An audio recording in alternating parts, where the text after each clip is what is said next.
Saudara-saudari yang terkasih, bertemu kembali dengan saya, Romo Evantinus Tarigan, dalam renungan kitab suci kita hari ini, Kamis 1 September 2022, hari biasa, pekan ke-22.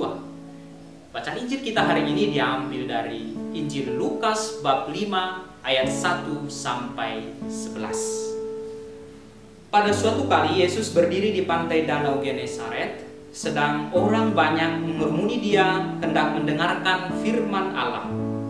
Ia melihat dua perahu di tepi pantai. Nelayan-nelayannya telah turun dan sedang membasuh jalannya.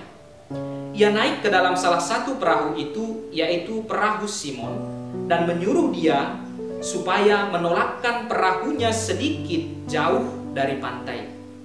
Lalu ia duduk dan mengajar orang banyak dari atas perahu. Setelah selesai berbicara, ia berkata kepada Simon, "Bertolaklah ke tempat yang dalam dan tebarkanlah jalamu untuk menangkap ikan." Simon menjawab, "Guru, telah sepanjang malam kami bekerja keras dan kami tidak menangkap apa-apa. Tetapi karena engkau menyuruhnya, aku akan menebarkan jala juga." Dan setelah mereka melakukannya, mereka menangkap sejumlah besar ikan sehingga jala mereka mulai koyak. Lalu mereka memberi isyarat kepada teman-temannya di perahu yang lain supaya mereka datang membantunya. Dan mereka itu datang. Lalu mereka bersama-sama mengisi kedua perahu itu dengan ikan hingga hampir tenggelam. Ketika Simon Petrus melihat hal itu, ia pun tersungkur di depan Yesus dan berkata, "Tuhan, pergilah daripadaku, karena aku ini seorang berdosa." Sebab ia dan semua orang yang bersama-sama dengan dia takjub oleh karena banyaknya ikan yang mereka tangkap. Demikian juga Yakobus dan Yohanes, anak-anak Zebedeus, yang menjadi teman Simon. Kata Yesus kepada Simon, "Jangan takut, mulai dari sekarang engkau akan menjala manusia." Dan sesudah mereka menghela perahunya ke darat, mereka pun meninggalkan segala sesuatu lalu mengikut Yesus. Saudara-saudari, pernahkah Anda memiliki masalah yang serasa tidak ada jalan keluarnya? Atau apakah Anda sedang menghadapi masalah yang demikian itu saat ini? Anda merasa telah berusaha mati-matian, pergi, tanya sana, tanya sini, pergi sana, pergi sini, tetapi tetap juga tak menemukan solusi.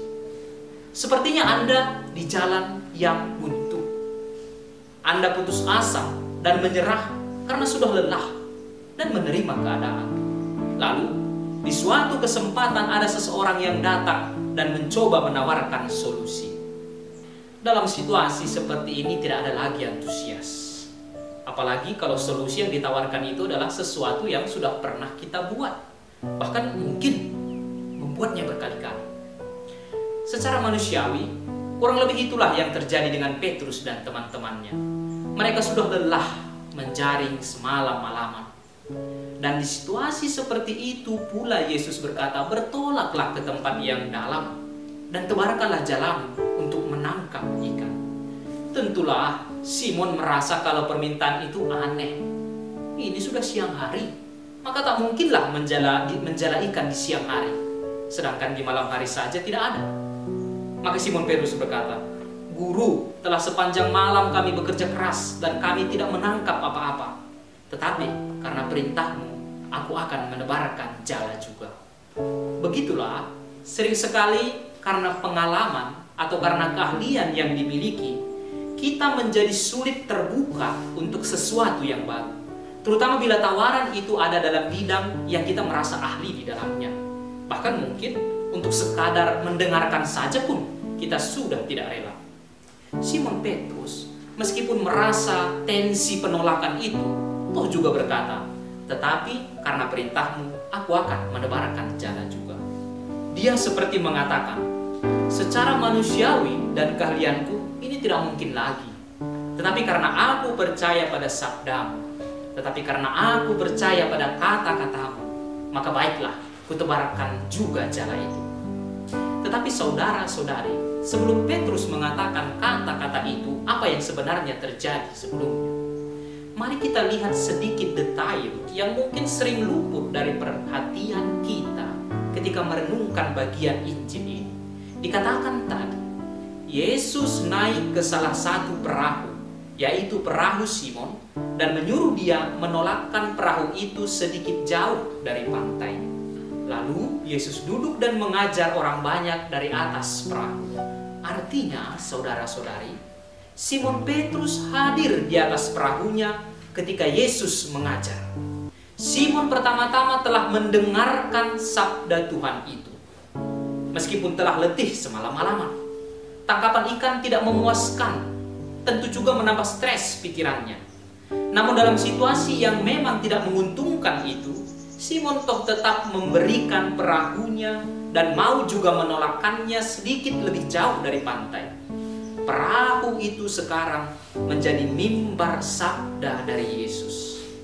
Namun setelah Petrus mendengarkan sabda itu, Yesus tidak membiarkan dia sekadar terhenti pada sebuah pengajaran yang menakjubkan, tetapi mengatakan kepada Simon, "Bertolaklah ke tempat yang dalam dan tebarkanlah jalamu untuk menangkap ikan."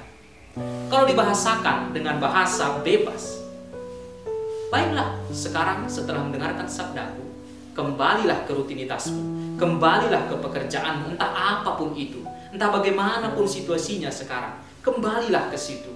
Buatlah sesuatu di dalam kehidupan nyatamu itu setelah mendengar sabda itu.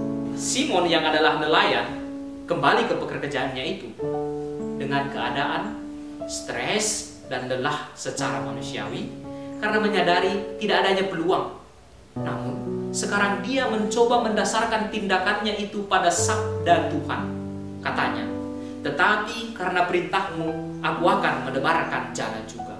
Ringkasnya, saudara-saudari, Simon memperkenankan Yesus masuk ke dalam pekerjaannya sehari-hari. Simon memperkenankan Yesus masuk ke atas perahunya. Simon hadir mendengarkan Yesus, meskipun masih merasakan resistensi, masih merasakan keengganan karena pengalaman dan kesulitan yang memang real dialami. Tetapi Simon mau melakukan sabda itu. Dari Injil hari ini kita bisa belajar bahwa sering sekali memang dalam kehidupan ini kekuatan pribadi, entah kekuatan fisik, kepintaran, atau kekuatan modal, tidaklah memadai untuk kesuksesan. Sering sekali, meskipun segala-galanya sepertinya telah dipersiapkan seturut prosedur, tetapi toh juga yang diharapkan tak didapatkan. Ada begitu banyak hal yang tak bisa dikalkulasikan dengan kemampuan manusia. Maka sejatinya sebagai orang beriman, kita harus melampaui dari sekadar mengandalkan kekuatan manusia ke mengandalkan sabda Tuhan, seperti kata Petrus. "Tetapi karena perintahmu, aku akan menebarkan jala juga." Ikan tangkapan Petrus kemudian berlimpah ruah, sampai-sampai harus meminta kapal lain untuk datang membantu. Dan begitulah, iman itu tidak hanya mendatangkan kegembiraan, tidak hanya mendatangkan berkat bagi diri sendiri, tetapi juga bagi orang-orang sekitar. Pastilah nelayan-nelayan yang datang membantu itu turut berbahagia ketika ikut membantu mengangkat ikan-ikan itu. Sebab sudah lumrahlah kalau nantinya mereka akan mendapatkan jatah dari tangkapan itu, sebab telah turut membantu.